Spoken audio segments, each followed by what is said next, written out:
Hello.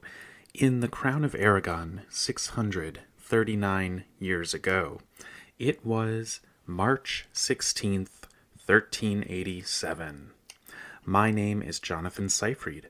I'm a PhD candidate in history at the University of New Mexico, and this is the Historian's Notebook, a podcast about how history gets made.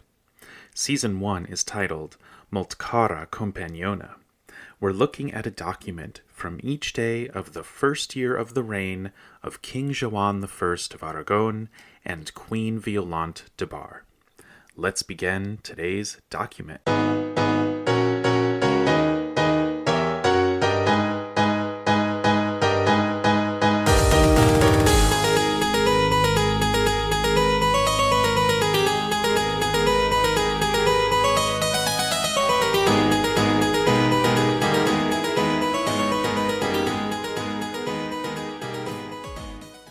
Today we have a rather short document from Violant, and it's a document that carries out sort of an administrative task, which is to authorize two people in the financial part of the royal administration to be able to carry out their duties. And there's really nothing specific offered here in this letter, but I think it's more of a general authorization of these two officials, Jacme Estiwa and Anthony Rosar.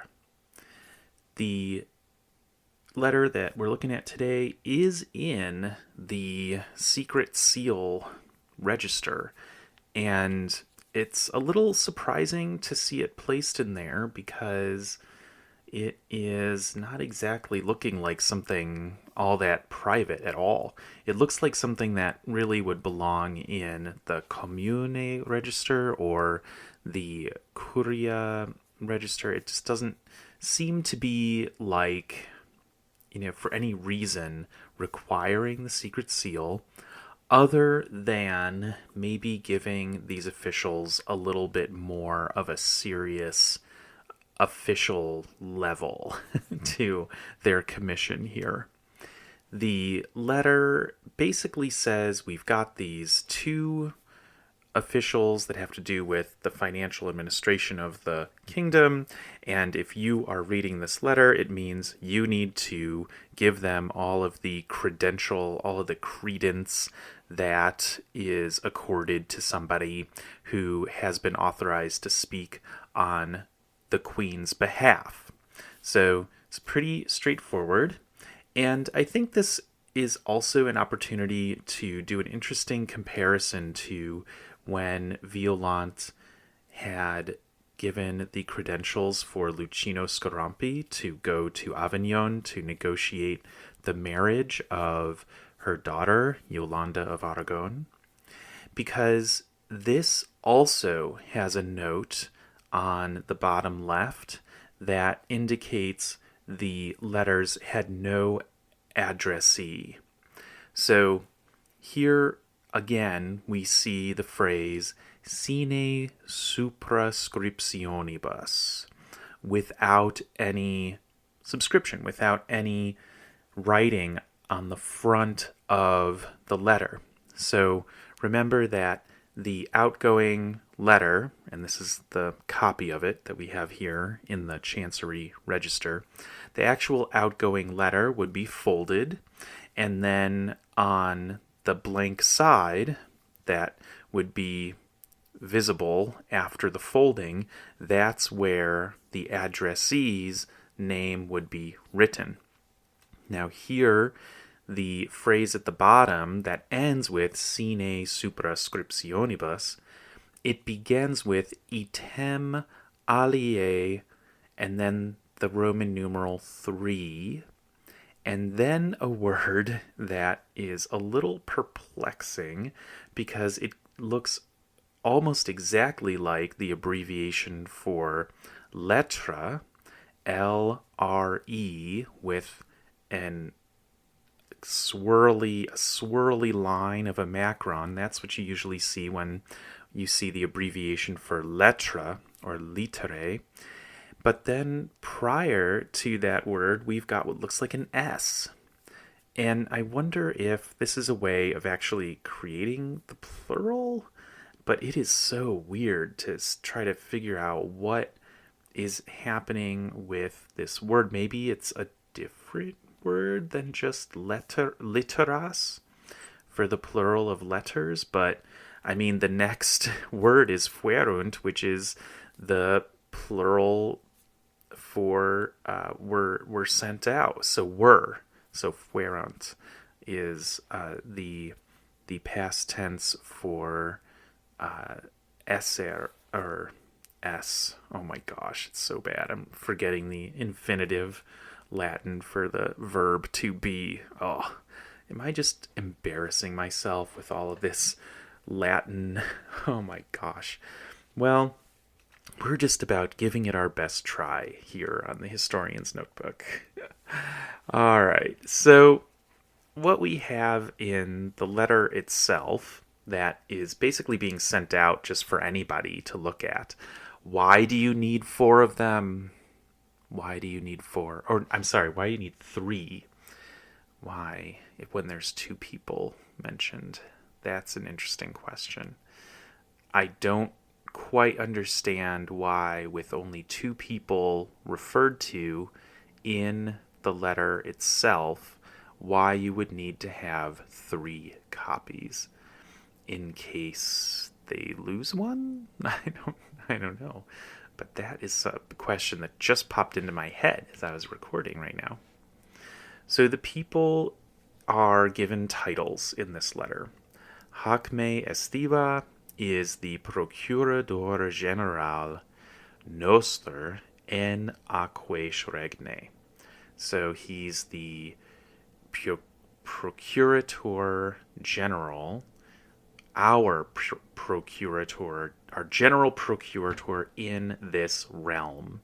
So that pretty clearly references Aragon. So the Procurator General for Aragon.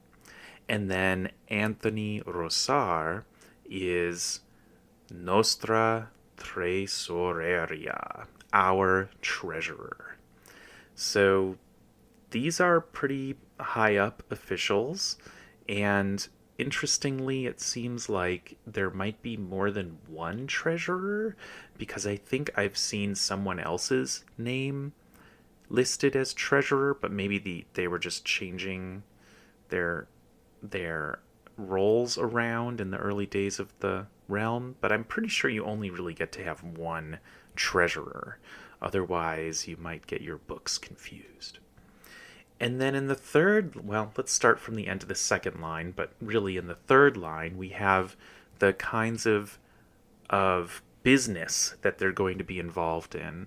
So starting from the end of the second line, sobre alguns fets tocants los emoluments de nostra cambra. So emolument is actually a cognate, so it's any of the financial revenues, and there's in a little bit of U.S. history, there's this emoluments clause in the Constitution about the restriction on members of the executive branch seeking out emoluments. That's kind of like a big word for the late 18th century political theorists who came up with the Constitution and the Federalist Papers, really just fearing that the politicians, not just the executive branch ones, but the politicians would be motivated by emoluments, which is basically like a word for bribes. So here we're not talking about bribes in this letter from Violant. It's just the revenue. You could, I think, really dependably think of this word as meaning the revenues, the financial streams of our chamber, Cambra. Now, this category is one that I'm really hazy on, And I would need to look more at the work of Yedo Ruiz Domingo about this one, because she's done an excellent job of explaining the economics of royal families. And I think in her book, the Tresor de la Reina, I think she would be able to lay out the difference between the different categories within the budget of the royal family. And my guess is that this is, when we say Nostra Cambra, we're talking about funds that are going to be going more directly to Violant for her own spending. Our chamber. That's kind of what it makes me think of. You can also kind of associate this with maybe the governmental role of a chamberlain or something like that. So that's the best I got for Cambra right now. If I find out a little bit more, I'll add it into the webpage for today's episode. Then I want to take an opportunity to alert everybody to a stock phrase that appears in a lot of letters from royalty or political elites in the Middle Ages, which comes at the end of line 3 and then goes a little bit into line 4. And that is pregam, volem, et manam. So these 3 words are really used a whole lot, and often they're separated out. Like there might be a whole clause of pregam, and then such, and then volem with a few words, and then manam. They might be in separate sentences, they might be spread out throughout a letter, but here they're nicely in their group of 3. And this is a set of words that is conventional for when the monarch or other elite person who has the power to command is saying that their authority is expected to be acknowledged and their will is expected to be done. So, and it's a blanket group of 3 verbs that covers all of the varying levels of customary address. So if somebody is a little bit, feeling like they don't want to be just simply commanded, that they deserve, because of their status, to have it requested, then they get to focus on the pregam, we request. If somebody is really wanting to make sure that the monarchs are very intentional about what they are wanting the recipient to do, then they're going to focus on volem, we will this thing to happen. And then if there's any question about whether you get to choose to follow what's in the letter, then you have manam, and that is we command. So we request, we will, we command. These are the 3 verbs that are often put together in a lot of the different vernaculars in the Middle Ages. And because Latin was connecting all of these different realms and then influencing the vernaculars, we have consistency in these 3 words over a very wide geographical area, with vernaculars that can be very difficult to what am I trying to say? The vernaculars can be very different from each other, but these 3 words, you will see them all over the place.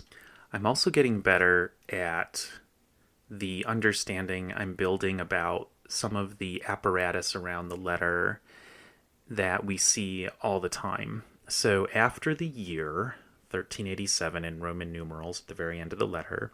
We've got a capital V, and then we've got some kind of abbreviation mark above it, kind of off to the right a little bit. And then we have De Ponte. That, oh gosh, is it a B? It could actually, at the beginning, it might be the letter B. It could be something like Bernat de Ponte. If it's a V, it could be Vidit, which is often how the scholars who've done some transcriptions of these will expand that first.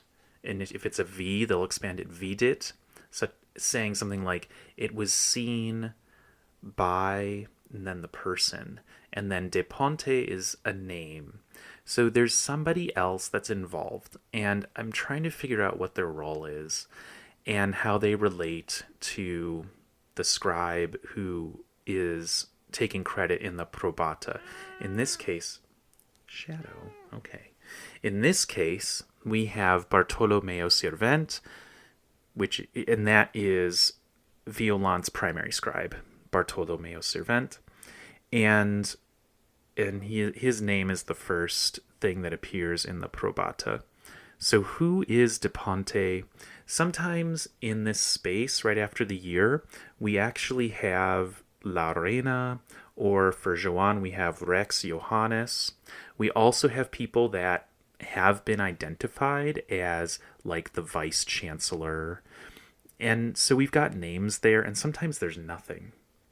So what is that function? And I do have a guess. I have a guess like when it's Rex Johannes or La Reina, then it might indicate that they personally signed that letter, although what they signed and how they signed it is a question that I am very alert to because of that one letter from a while ago when Joan says he was not able to write his signature.